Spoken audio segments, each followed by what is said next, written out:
Hello everybody! Well, I made another one. I had some stuff abandoned in the bottom of the garage, average 10 years old. Particularly, this motor for pedelec comes from an old bike. It's a brushed motor, weird one, but it has a torque sensor and cranks and shafts all together.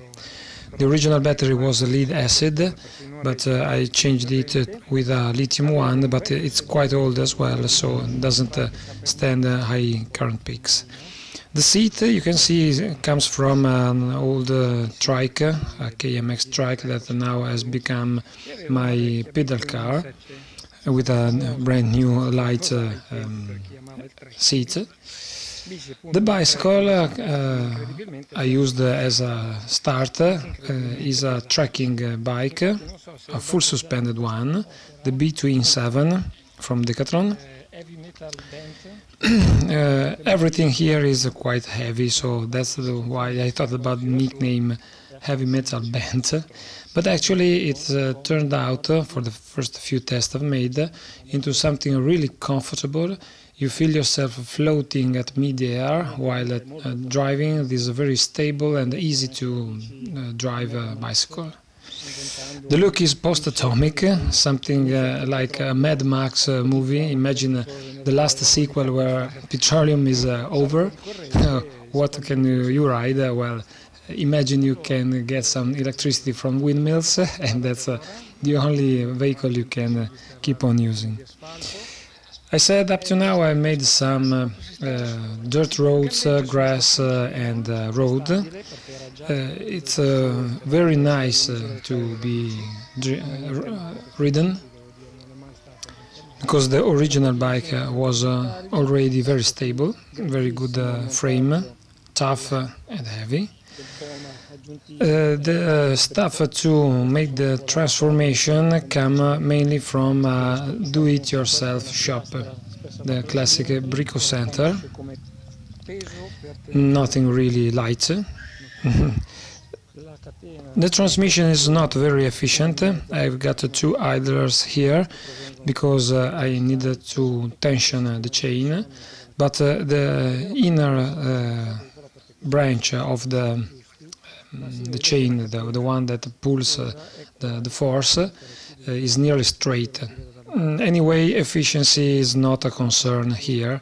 We've got two chains. There is an internal gear inside the motor box. But the point, the main goal is going everywhere with comfort. Here I'm showing that the rear pinion pack is devised to have not to exceed the maximum speed allowed by the law. So it's 14 to 32 teeth. I used the inside spur to make the transmission from the front chain. The stand is double. I purchased it some years ago when my daughter was young, so the bicycle was easier to be kept in position while climbing and putting her down. I've got a big mirror, quite heavy, it belonged to a moped, but well, everything is heavy about this bike. It looks like a heavy challenge, a heavy bike challenge.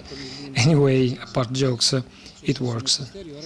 I used the pin of the rear suspension cinematics, if it is the right word, I hope, to make the rear seat stand. The way I modified the frame in order to keep as sturdy as possible the seat and the boom assembled is to thread the holes into the frame so that the frame doesn't get squeezed between the two external mounts. But when you pull the screw, and the nuts, the side of the frame works as well. While the screw is a unique screw, not one by each side for each hole. So it's way tougher, and up for now it works. Only issues were the V-brakes passage, but I solved it in this simple way. And up to now it works. I had some doubt about the steering rod because and the handlebar, because I didn't make it overturnable like many recumbents of this shape, but as I'm gonna show here, I hope it's easy to see, it didn't turn out to be very difficult. Just turn the handlebar and we're ready. Paradoxically, getting out is a little bit difficult, but nothing impossible at all.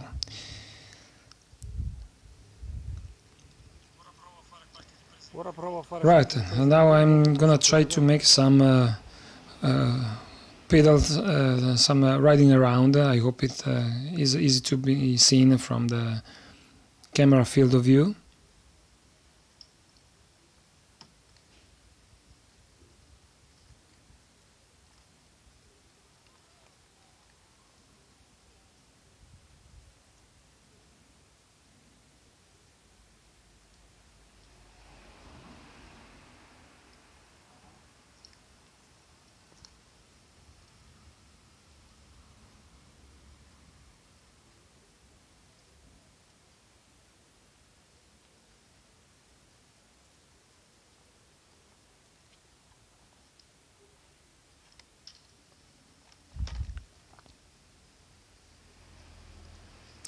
Well, that's it.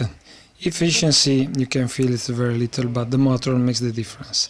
But it's very comfortable.